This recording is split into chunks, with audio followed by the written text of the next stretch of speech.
Alright, so new series starting in tangent with the gameplay. So it's gonna be MTG kind of deck building. Um, how it's gonna go is usually at the beginning of the deck I will list two main things: the format we are playing and the budget. Um, the format will probably be one of these, even though I know like these three are basically just a different version of Commander. But these are the ones I'm gonna be going over: Commander, Modern, Standard, Pauper, Legacy, Vintage, Oathbreaker, Brawl, and Two-Headed Giant. With probably Commander being the one I do the most. And it's gonna be like the first couple that get done. Uh, and the budget, which is it'll either be 50, 200, or no budget. And it's not for the 50 and $200. It's not a hard budget. What that means is like, oh, it is I'll have so much that I'll allow myself to go over, and it's usually like 20, $25. So really, this is try to get as close to 50 as possible. But if I go over, it's not that big of a deal unless I go over like if it's like $100 is how much it's gonna cost you, then I'll trim down. But if it's like, oh, it's costing you like 60, it's not gonna be that big of a deal. Same thing for the 200. If it's like, oh, it's costing you like 230, that's fine. But if it's costing you like 300, 3 to 400, then or something like that, yeah, it's not gonna be shown. Um, my prices will come from TCG Player. Uh, just as an example, how I'll do it is I will search a card. So let's say I want to search. Uh, this will be the first deck that gets done. Um, is this one is a commander deck for Tatio. So right here you can see, okay, 6 cents, 10 cents, 10 cents, 12, 13, 13. But really, what I'm gonna do is I'm gonna click this one, most recent, which is usually the sort of top left most, which is usually the most recent printing. This is from Bloomborough. Well, it's from the Commander decks, but it's the most recent printing. These are really most recent printings are usually displayed first. That's obviously an exception because, like, this is the Ixalan Commander. That was before Dominaria. Uh, I think this was printed before the. This one was printed after this one. Um, but usually most recent three are going to be up here. I'll usually just click on one and go the price that it says around here, which we can see is 6 cents plus $1.27 shipping. For the budget, I will not factor in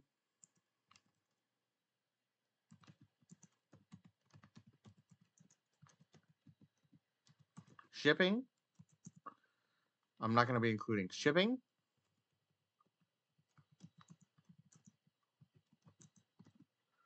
and deck box. It's not what I'm including.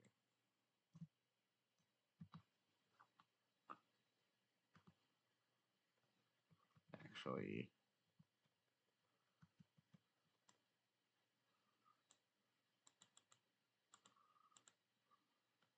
not including shipping and handling, sleeves, and deck box. Um, just because I kind of assume that if you're going to be looking into buying Magic cards or really any cards, you're probably going to already factor in sleeves and deck box. And shipping can vary wildly from site to site, country to country. Um, there's a lot of different factors that can go into that. And if I start factoring in shipping and handling, it's going to be really hard to do deck building. So other things we'll go over is themes. Themes can be playstyles, but not necessarily. Multiple combats is a theme, we try and get as many combats as possible. Uh, Using like, oh hey, combat celebrant is one, Morag, yeah, Morag Fury Raccoon is another. But the playstyle would still be, oh hey, I'm gonna pump my creatures up and go wide, and then maybe get an effect that lets me get an additional combat. So the theme is multiple combats and go wide, but the playstyle would be go wide plus a couple other things. Tribal is usually a theme, but the playstyle can still be tribal or a couple other things. For instance, dinos want, depending on what you're playing, doing them with, could want lots of dinos, but they could also want combat. They could want self damage. Your creatures taking damage to hit and rage triggers. They could have tokens. Uh, there's a lot of things you can do with different tribal strategies. Vampires is one they want combat.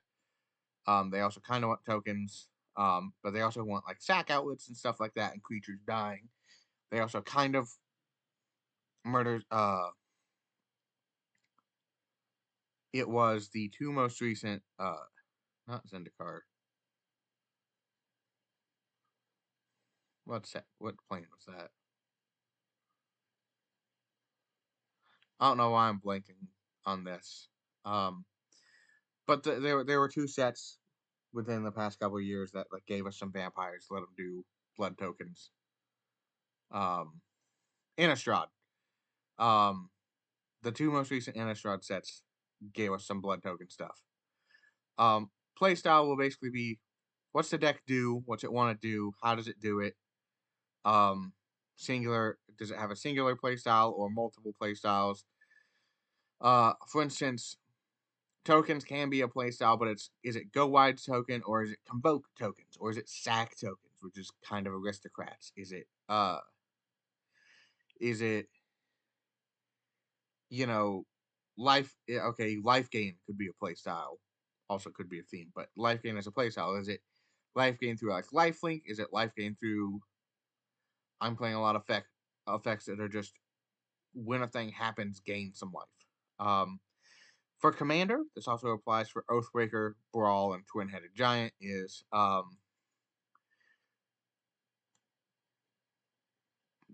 those of you who don't know, those are cards that determine what colors the deck uses, what themes, playstyles, and win conditions and other factors might be in the deck.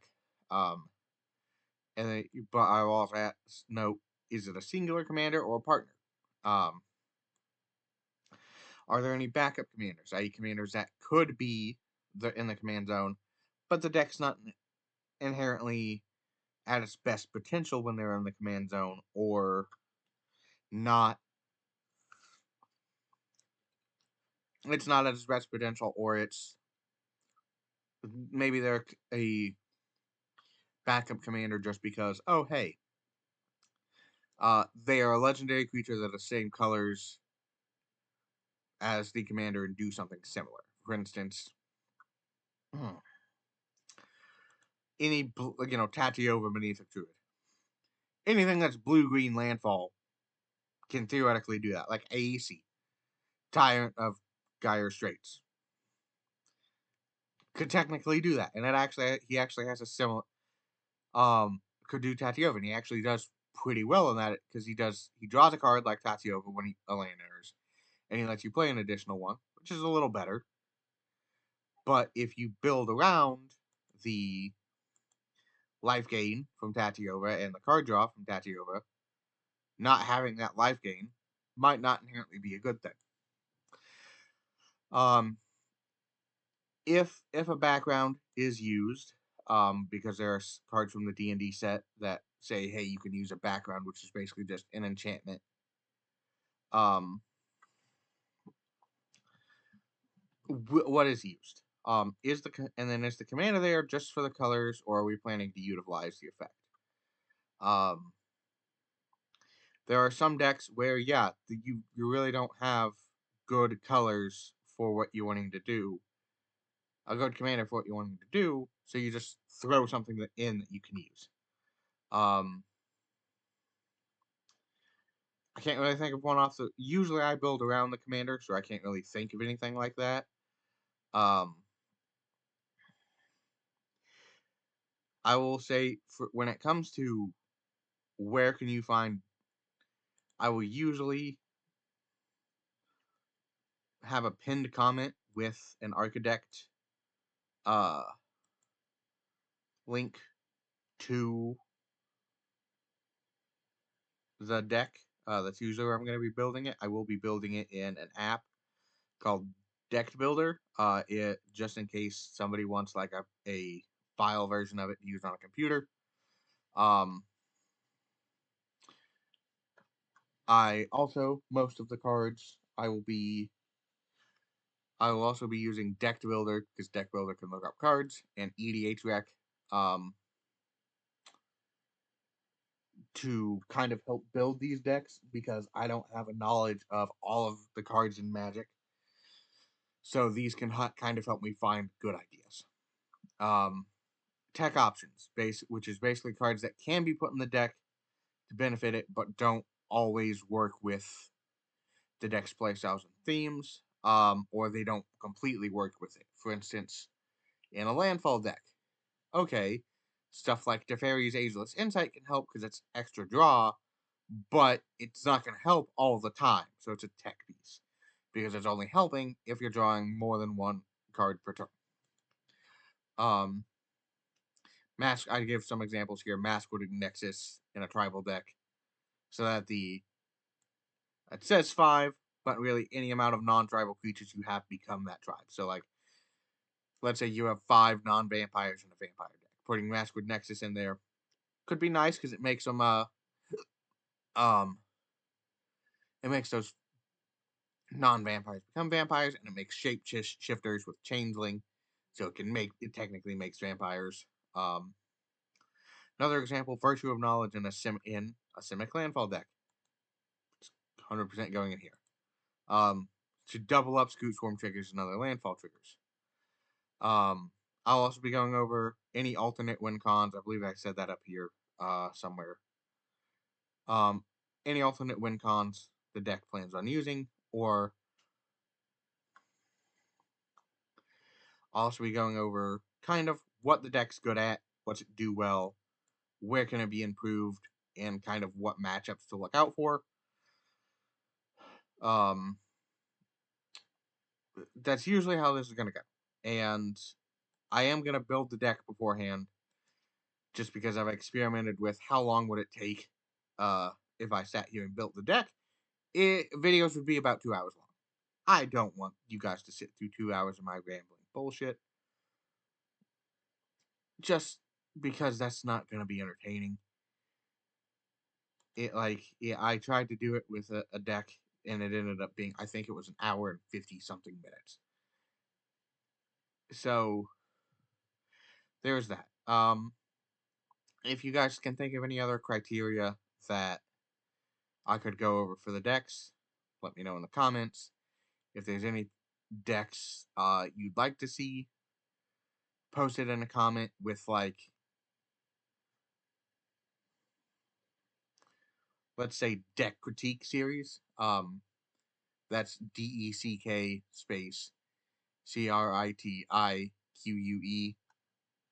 space SERIES. That way I can filter the comments and be like, hey, in fact, anything you want related to this series, like more things I could use to like this go over, decks to go over, build decks to review, decks to build, um well maybe not deck critique, but let's call deck, I guess deck building series would be better. So deck building series. Uh Go over that. Just put that in the comment so that way I can sit here and like right at the beginning, put it at the beginning. That way I can filter comments, find what you want. I am also probably gonna look at other people's pre-built decks to as a way to sit here and be like, hey, um, this is what you can improve. For reference, I don't consider myself a good deck builder, but I consider myself borderline CEDH. Most of my decks fall anywhere between a 7 and an 8 on a 10-point scale. For reference, I consider eight to be CEDH, but barely, where it's really, really fine tuned and optimized, but still has room for improvement. 7 is like right below that. Um, I'll probably end up making a scale to kind of how I view decks. So look out for a video for that. Um, but yeah, and I think that's all I got to say. Like I said, the next deck I'm gonna do is I actually have it here on Archidekt ready. Is a Tatiova commander deck. Um, don't want you guys to do too much of that for spoilers, but that will be the next series, the next video. So it's been good. This has been IA Purvis. See you all in the next one.